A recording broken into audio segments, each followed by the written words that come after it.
मैंने बता तो दिया कि करना क्या है, पर अब दिखाना भी पड़ेगा ना, नहीं तो तुम भरोसा कैसे करोगे। तो आज मैं मेरी विजुअल लाइब्रेरी या जो भी कलेक्शन मैंने अभी तक बनाया है मैं वो दिखाती हूँ। मैंने वो क्यों बनाया है, कैसे बनाया है, क्या चीजें तुम भी कर सकते हो, वो सब इस वीडियो से तुम्हें बहुत कुछ समझ आ जाएगा। ज्यादा कुछ तो नहीं है, थोड़ा बहुत ही है, पर तुमको बहुत सारी क्लैरिटी मिल जाएगी कि मैं कहना क्या चाहती हूँ। सबसे पहले इस फाइल से स्टार्ट करते हैं। इसमें मेरे कुछ बेस्ट पेजेस है, बहुत ही रैंडमली रखे हुए हैं लेकिन बहुत काम के हैं। मैं ऐसे विजुअल लाइब्रेरी बनाने के लिए बोल रही थी। जैसे एक दिन का मैंने सिर्फ टॉपिक लिया कि अगर मुझे फीमेल एनाटॉमी बनानी है या मुझे फीमेल कैरेक्टर बनाना है या कुछ भी ऐसा बनाना है तो उसमें मैं क्या क्या चीजें कंसिडर कर सकती हूँ। अब इसमें मैंने एक दो तरह के कैरेक्टर्स बनाए, लेकिन अब इसमें मैंने नोट्स लिख रखे हैं कि मैं इसमें ज्वेलरी बना सकती हूँ, फिर ये वाला शेप अगर मुझको हेयर लाइन दिखाना है तो मैं ये हेयर लाइन के लिए ये शेप बना सकती हूँ। उसके बाद मुझे थोड़ी कर्वी बॉडी बनानी है उसको फीमेल दिखाने के लिए, अगर मुझे ये सब्जी वाली चीजें दिखानी है तो मैं ऐसे भिंडी बना सकती हूँ, ऐसे शिमला बना सकती हूँ, मतलब एकदम रफली। क्योंकि बहुत परफेक्ट करने जाओगे ना तो फिर वो आर्ट वाली चीज आ जाएगी, वो सब परफेक्ट चाहिए। परफेक्ट करने वाली चीज तो अब सॉफ्टवेयर भी कर देते हैं। तो हमको मेन तो आइडियाज और अपनी लाइब्रेरी को बढ़ाना है, किस एक्सटेंट तक अपन किसी भी चीज को सोच सकते हैं वो चीज। फिर ये मेल फिगर्स के लिए अगर मुझे इंडियन अंकल्स बनाना है तो फिर मैं क्या क्या चीजें ध्यान में रखूंगी। ये सब मैंने बनाया पिंटरेस्ट से ही है, लेकिन सबको एक जगह असेंबल करके मैं सर पे स्कार्फ बना सकती हूँ, ग्लासेस बना सकती हूँ, मुस्टैच बना सकती हूँ, बियर्ड बना सकती हूँ, पैंट, धोती, ये सब चीजें, कुर्ता बना सकती हूँ, शूज में जूती वगैरह बना सकती हूँ, वॉच बना सकती हूँ, गमछा डाल सकती हूँ। अगर मुझे उनको थोड़ा वर्किंग दिखाना हो या ऐसे कोई पानी पताशे की दुकान पे किसी को दिखाना हो तो मैं गमछा दिखा सकती हूँ। इंडियंस में ये बिग टमी वाली चीज बहुत कॉमन होती है, मैं वो दिखा सकती हूँ। तो ये करने के बाद ना मुझे एग्जाम टाइम पे या फिर अगर मैं कुछ भी चीज कर रही हूँ, कुछ प्रोजेक्ट बना रही हूँ, तो मुझे सोचना नहीं पड़ता कि मैं वहाँ एलिमेंट्स क्या ऐड करूँ। फिर मैंने डायनामिक पोजेस ले लिया, तो इसमें मुझे किस चीजों का ध्यान रखना है, जैसे बॉडी मूव हो रही है उधर लाइंस बनाई है ताकि वो चीज मुझे अच्छे से याद रहे। एरोस से मैंने चीजें दिखा रखी है कि मुझे किन किन चीजों का ध्यान रखना है, छोटे छोटे नोट्स बना रखे हैं। तो अगर मुझे डायनामिक पोजेस दिमाग में रखना है या उससे रिलेटेड कुछ भी बनाना है, मुझे सिर्फ इस पेज को गो थ्रू करना है। अब जैसे मुझे ये 3 पॉइंट पर्सपेक्टिव में ये इंसान बनाना है तो मैंने इसी के 2-3 व्यूज बना रखे हैं, डिटेल्स लिख रखी है ताकि मुझे याद रहे। ये मैंने शायद हेयर्स के लिए बनाए थे कि अगर मुझे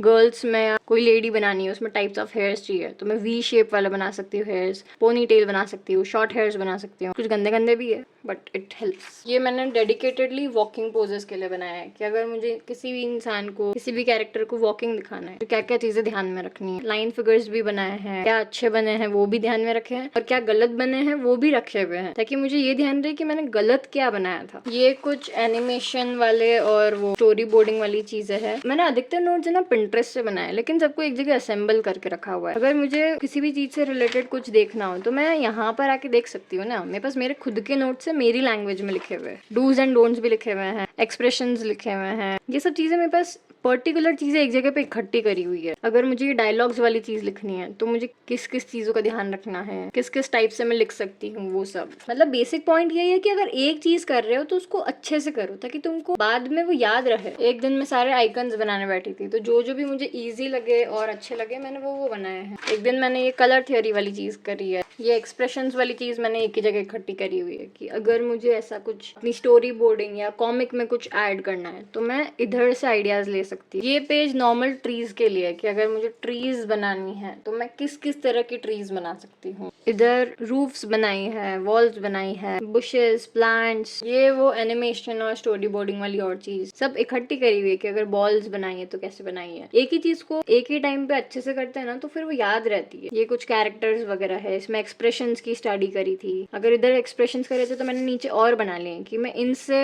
इंस्पायर्ड होके इधर कुछ और ऐड ऑन कर सकती हूँ या जो भी। ये इंडियन अंकल्स में एक बार प्रैक्टिस करी हुई है, ये एनिमेशन वाली चीज है। तो एक जगह पे सब इकट्ठी करके रखो। एक चीज कर रहे हो तो उसको संभाल के भी रखो, नोट्स बना के रखो, बना के छोड़ दोगे तो कुछ नहीं होगा। मैंने वो गाड़ी के लिए बनाई थी कि अगर मुझे ऐसी गाड़ी बनानी है तो फिर मैं कैसे बनाऊंगी, मैंने ये भी इकट्ठा करके रखी हुई है। ये चारों चीजें मैंने लाइन ऑफ एक्शन के लिए बनाई थी। मैंने लिख भी रखा है लर्न दिस शेप, क्योंकि ये वाला शेप बहुत सारी जगह काम आता है ना, ऐसा नहीं कि एक ही जगह पे, इसको बहुत सारी जगह यूज कर सकती हूँ, इसलिए मैंने उसको अपने नोट्स में बना रखा है। अब मैंने सिर्फ एक सिंपल कैरेक्टर बनाया है लेकिन उससे रिलेटेड मैंने नोट्स लिख रखे हैं कि अगर बाल नहीं बनाने हैं तो स्कार्फ बना लो, शेडिंग नहीं करनी है तो बस ऐसे पेंसिल को टेढ़ा करके थोड़ा बहुत कर दो। मैं कैरेक्टर्स में स्कार्फ, बूट्स, कैप, सनग्लासेस बना सकती हूँ ताकि वो थोड़ा अलग दिखे, ऐसे ऐसे चीज। ये वाला मैंने शायद यूनिफॉर्म के लिए बनाया था। और अगर मुझे 3 लोग बनाने हैं तो मैं कैसे बनाऊंगी उसके लिए यूनिफॉर्म और वैसे। बाकी सारे तो रिटर्न नोट्स है। इस पूरी स्केचबुक में मैंने कैरिकेचर्स बहुत सारे बनाए हैं। कैरिकेचर्स भी डिजाइन का पार्ट होता है, तो मैंने इसमें बहुत सारे अलग अलग कैरिकेचर्स बनाए हुए हैं। एक मैंने लोगो डिजाइन करा था, तो ये उससे रिलेटेड चीजें हैं। ये मैंने रैंडम ऑब्जेक्ट्स के लिए बना रखा है। ये female body poses, small shoulders होने चाहिए। ये हैंड्स के लिए बनाया था, एक डेडिकेटेड पेज दिया हुआ है उसको। अगर सिर्फ हैंड्स प्रैक्टिस कर रहे हैं तो जिस चीज में दिक्कत आ रही है वो ज्यादा प्रैक्टिस करा हुआ है। थंब कैसे बनाना है वो अलग से प्रैक्टिस करा हुआ है। ये बर्ड्स के लिए बनाया था, और सिर्फ बर्ड्स नहीं, उनको कैसे बनाना है, ऐसे लाइन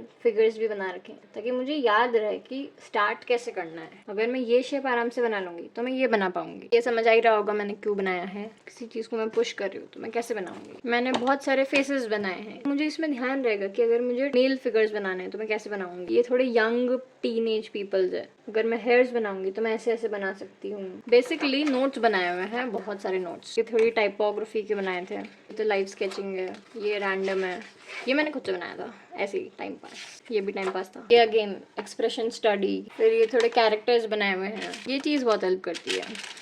ये तो मैंने YouTube से देख के बनाया था। और कैरेक्टर्स है, ये क्लास के पर्सपेक्टिव्स बनाए हुए हैं, टीचर्स पॉइंट ऑफ व्यू और स्टूडेंट्स पॉइंट ऑफ व्यू। ये लाइव स्केचिंग है, ये भी लाइव स्केचिंग है। ये कैरेक्टर स्टडी करी थी। अगर मुझे ऐसे लाइन आर्ट में कैरेक्टर्स बनाना है तो मैं कैसे बनाऊंगी। ये प्लांट्स, रॉक्स ऐसे इकट्ठे करके रखते हैं ना, तो चीजें जब जरूरत होती है तब काम आती है। हर चीज के लिए बाबा पिंटरेस्ट पे नहीं जाना होता। फेशियल एनाटॉमी, एक ही जगह पे eyes, lips, eyes, lips, nose बना रखी है। और ये सब मैंने ऐसे सिर्फ फाइल में रखे हुए हैं। तो मुझे गो थ्रू करना हो ना, तब मैं अपने खुद के नोट्स ऐसे देख सकूं। ये मैंने एक्सप्रेशन स्टडी करी हुई है, सब नोट्स बना रखे हैं अच्छे से। ये ह्यूमन फेस एनाटॉमी है, सबके पॉइंटर्स लिखे हुए हैं ताकि मुझे ये चीजें याद रहती है ना, तो बनाते टाइम मुझे बहुत हेल्प हो जाती है। बाकी रैंडम प्रैक्टिस भी है, ये एनिमल्स के लिए बनाई थी। पहले रैंडम प्रैक्टिस मैं बहुत ज्यादा करती थी। ये स्टोरी बोर्डिंग के लिए नोट्स बनाए थे। इसमें मैंने एक ही तरह के पोज बार बार प्रैक्टिस करे हुए हैं। ये सिर्फ सिलेंडर्स की प्रैक्टिस इतनी बार करी हुई है। यहाँ पे पूरे पेज में सिर्फ एलिप्सिस की प्रैक्टिस करी हुई है। ये दोनों पेज सिर्फ हैंड एनाटॉमी के लिए प्रैक्टिस करे हुए हैं। तो जब एक ही चीज को ऐसे बार बार करते हैं ना, तो ज्यादा अच्छे से याद रहता है, ज्यादा अच्छे से प्रैक्टिस होती है। ये सिर्फ शूज के लिए करे हुए हैं, ये लेग्स के लिए करे हुए हैं, ये व्हीकल्स के लिए करी हुई है, ये फॉर्म्स और टेक्सचर्स के लिए करी हुई है। ये भी इनकी पार्ट है। इस पेज में मैं सिर्फ कॉम्पोजिशन रिलेटेड चीजें सीख रही थी, तो मैंने ज्यादा डिटेल्ड नहीं बनाया है, लेकिन फ्रेम्स बनाई हुई है, उसकी